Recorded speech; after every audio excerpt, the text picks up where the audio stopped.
안녕하세요. 빅머니의 권미란입니다. 어제 과도한 주가 하락이 나타났지만 수급과 투자 심리가 침체된 상황에서 본격적인 반등 역시 쉽지 않은 구간이라는 분석 나오고 있습니다. 거래 대금은 쪼그라들었고 PBR은 1배 이하, 바닥권에서 나서주던 연기금도 뒷짐을 지고 있는 상황인데요. 그렇다고 투매가 나오지도 않은 상황이어서 쉽게 바닥을 잡기 어렵다라고 시장에서 이야기가 나오고 있습니다. 투매란 손해를 무릅쓰고라도 마구 싸게 팔아버리는 행위를 말하는데요. 주가 하락이 예상될 때 손실을 지금이라도 최소화해야 되겠다라는 심리가 발동하면서 대량으로 파는 것을 이러한 투매라고 이야기합니다. 어제 바이오주와 IT주가 동시에 주가 하락을 견인하는 모습 나타냈습니다. 바이오주는 네이처셀의 주가 조작에 대한 혐의로 대표가 구속됐다라는 소식에 따라서 최근 투자자의 신뢰를 잃은 상황이죠.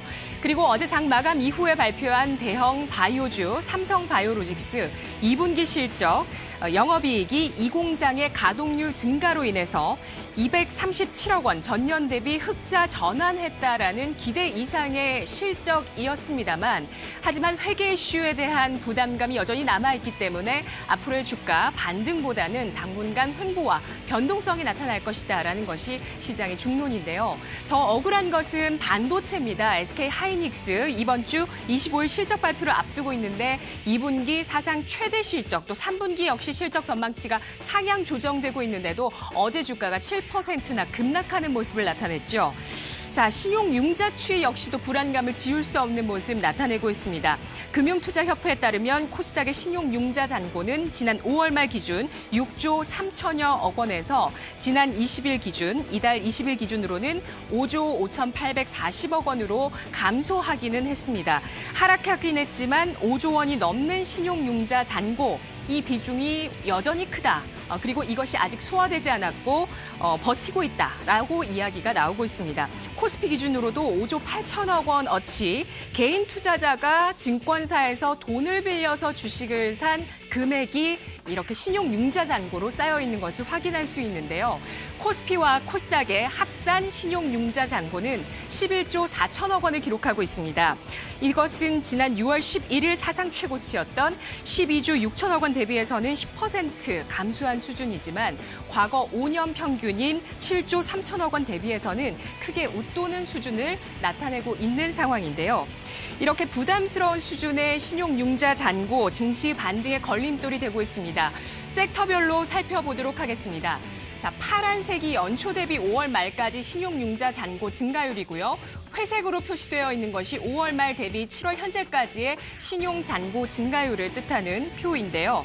연초 이후 건설, 제지, 바이오, 기계, 비금속, 철강, 금속 같은 이런 남북 경협주들의 신용잔고 급증 추이가 굉장히 도드라지게 나타나고 있습니다.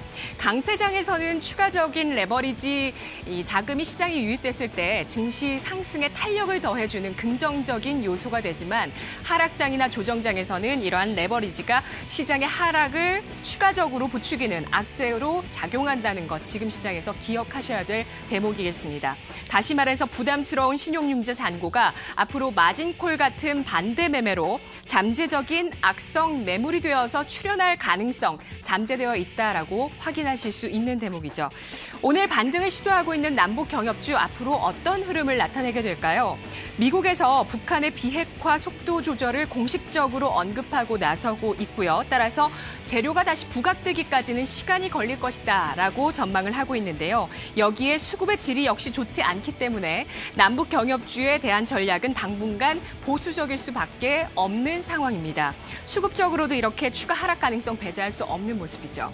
자, 미국 정부는 현지 시간 23일 북한의 제재 회피 사례를 소개하면서 대북 제재 경보를 내리고 있습니다.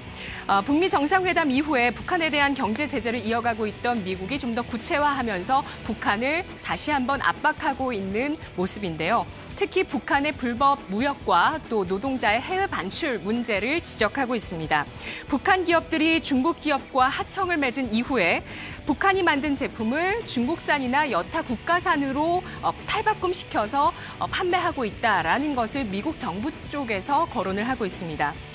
북한산 수산물은 제3국으로 건너가서 또 다른 나라 산으로 이름이 바뀌어져서 생산하고 판매하고 있으며 또 북한산 광물 역시도 원산지를 속여서 시중 가격보다 현저하게 싼 가격으로 전 세계로 판매되고 있다라고 얘기하고 있는데요. 미국 정부는 북한이 중국 등 다른 나라와 의류, 건설, 소형 가전, 광물, 숙박, 귀금속, 수산물, 섬유 분야에서 수백 개의 합작 기업을 만들었다라면서 태화회사, 청송회사, 평매 합작회사 같은 230개 기업명을 공개했습니다. 이 밖에 해외 쪽에 나가서 일하고 있는 북한 노동자 문제도 지적하고 있는데요. 중국, 러시아, 알제리, 그리고 앙골라, 세네갈, 싱가포르 같은 42개국에서 북한 노동자들이 농업, 임업, 의료, 국방 분야에서 일하고 있는 것을 파악하고 있다라고 얘기했습니다.